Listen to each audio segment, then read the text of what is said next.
충격적인 소식입니다. 쿠팡이 미국 의회를 무기로 한국 정부를 압박하고 있습니다. 미국 하원 법사위원회가 쿠팡 대표를 불러 7시간 동안 비공개 조사를 했습니다. 더 심각한 건 타이밍입니다. 트럼프 행정부가 관세 압박 수단을 찾는 판에 쿠팡 사태가 칼이 될 수 있다는 겁니다. 전문가들은 경고합니다. 한국 정부가 절대 휘말려서는 안 된다고 말입니다. 먼저 사건의 발단입니다. 2025년 11월 쿠팡에서 3,370만 명의 개인정보가 유출됐습니다. 이름, 전화번호, 주소, 이메일, 심지어 공동연관 비밀번호까지 털렸습니다. 한국 성인 4명 중 3명이 피해를 입은 역대 최대 규모입니다. 문제는 쿠팡이 아니란 대응이었습니다. 유출은 6월 24일부터 시작됐습니다. 하지만 쿠팡이 사실을 인지한 건 5개월 뒤인 11월 18일이었습니다. 그것도 고객 민원으로 겨우 알았습니다. 한국 정부는 강력하게 대응했습니다. 서울경찰청이 86명 규모 TF팀을 꾸렸습니다. 고용노동부가 32명 근로감독관을 투입했습니다. 국회가 청문회를 열었습니다. 과학기술정보통신부가 민간합동조사단을 구성했습니다. 쿠팡은 반발했습니다. 우리만 차별적으로 조사받는다고 주장했습니다. 그리고 미국 정치권에 로비를 시작했습니다. 2026년 1월 22일 쿠팡의 미국 투자사들이 움직였습니다. 그린옥스, 알티미터 등이 미국 무역대표부에 청원서를 냈습니다. 한국 정부가 쿠팡을 차별한다며 무역법 301조 조사를 요구했습니다. 무역법 301조가 뭘까요? 미국 정부가 해외 시장에서 미국 기업이 불공정 배후를 받는다고 판단하면 관세 등 보복 조치를 취할 수 있는 법입니다. 청원 접수 후 45일 이내에 조사 개시 여부를 결정합니다. 시한은 3월 초입니다. 2월 5일 미국 하원 법사위원회가 쿠팡 대표에게 소환장을 발부했습니다. 짐 조던 위원장과 스콧 피츠제럴드 소위원장 명의였습니다. 둘 다 친트럼프 핵심 인사입니다. 소환장에는 이렇게 적혀 있었습니다. 한국 정부가 미국 기술 기업의 차별적 공격을 강화해왔다. 그리고 2월 23일 해롤드 로저스 쿠팡 한국법인 임시대표가 워싱턴 의사당에 나타났습니다. 오전 10시부터 오후 5시까지 7시간 동안 비공개 조사를 받았습니다. 점심시간도 없이 샌드위치 도시락을 먹으며 이어졌습니다. 로저스 대표는 입을 열지 않았습니다. 한국 기자들이 물었습니다. 한국 소비자들에게 할 말이 있냐고 물었습니다. 묵묵부답이었습니다. 하지만 쿠팡 본사는 달랐습니다. 조사가 끝난 직후 입장문을 냈습니다. 로버트 포터 글로벌 대외 협력 최고 책임자 명의였습니다. 포터는 2018년 트럼프 대통령의 국정연설 초안 작성을 맡은 측근 중의 측근입니다. 입장문의 내용이 가관입니다. 오늘 미 하원의 의견 청취로까지 이어진 한국에서의 상황에 대해 유감스럽게 생각한다. 여기까지는 그럴듯합니다. 문제는 다음 문장입니다.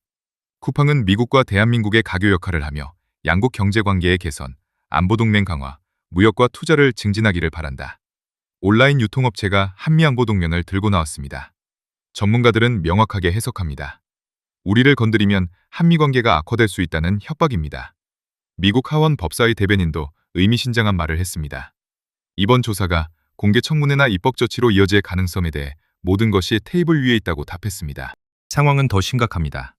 타이밍이 최악입니다. 2월 20일 미국 연방대법원이 트럼프 대통령의 상호 관세가 위법이라고 판결했습니다. 트럼프는 즉각 대체 수단을 찾기 시작했습니다. 무역법 301조가 그 대안입니다. 무역대표부 제이미슨 그리어 대표가 성명을 냈습니다. 주요 교역 상대국에 대해 대규모 301조 조사를 시작하겠다.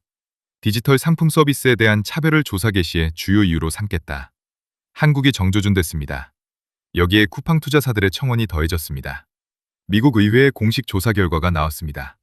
트럼프 행정부 입장에서는 301조 발동 명분이 완벽하게 갖춰진 겁니다. 그렇다면 한국 정부는 어떻게 대응하고 있을까요? 강경화 주미대사가 2월 24일 특파원 간담회를 열었습니다. 미국의 후속 조치 동향을 면밀히 파악 중이다. 대미 협의가 우호적인 분위기 속에서 진행될 수 있도록 적극 지원하겠다. 한국 정부의 입장은 분명합니다. 쿠팡에 대한 조사는 국내법에 따른 정당한 절차다. 통상 이슈가 아니라 사법집행 문제다. 미국 기업 차별이 아니다. 실제로 맞는 말입니다. SK텔레콤은 2025년 4월 2,324만 명 정보 유출로 1,348억 원 벌금을 받았습니다. 롯데카드는 300만 명 정보 유출 사고를 냈습니다. 한국 정부는 차별하지 않았습니다. 하지만 미국은 귀를 막았습니다. 하원 법사위는 한국 정부가 미국 기업을 표적 공격했다고 주장합니다.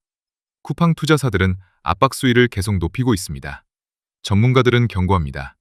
한국 정부가 절대 휘말려서는 안 된다고 말합니다. 쿠팡의 전략은 명확합니다. 한미 외교 문제로 끌고 가는 겁니다. 한국 정부가 여기에 말려들면 어떻게 될까요? 쿠팡 개인정보 유출 사건이 한미 통상 분쟁이 됩니다. 국내 사법 절차가 외교 협상 테이블에 오릅니다. 법치주의가 무너집니다. 더 심각한 건 선례입니다. 쿠팡 사례가 통하면 앞으로 어떻게 될까요? 미국 기업들이 한국에서 문제를 일으킬 때마다 미국 의회를 방패로 삼을 겁니다. 지금 한국 정부가 해야 할 일은 분명합니다. 첫째, 원칙을 지켜야 합니다. 쿠팡 조사는 국내법에 따른 정당한 절차입니다. 이 입장을 절대 흔들리면 안 됩니다. 둘째, 미국에 명확히 설명해야 합니다.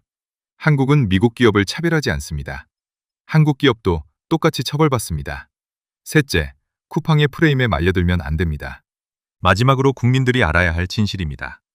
쿠팡은 3,370만 명의 개인정보를 유출했습니다. 5개월 동안 몰랐습니다. 법정 신고 기한을 어겼습니다. 이건 명백한 법 위반입니다. 한국 정부가 조사하는 건 당연합니다. 이게 미국 기업 차별일까요? 절대 아닙니다. 만약 한국 정부가 여기서 물러선다면 어떻게 될까요? 대한민국 국민 3,370만 명의 개인정보는 누가 지킵니까? 쿠팡은 선택해야 합니다. 대한민국에서 사업하려면 대한민국 법을 지켜야 합니다. 미국 의회를 방패로 삼을 게 아니라 한국 소비자에게 머리 숙여 사과해야 합니다. 3월 초 무역법 301조 조사 개시 여부가 결정됩니다.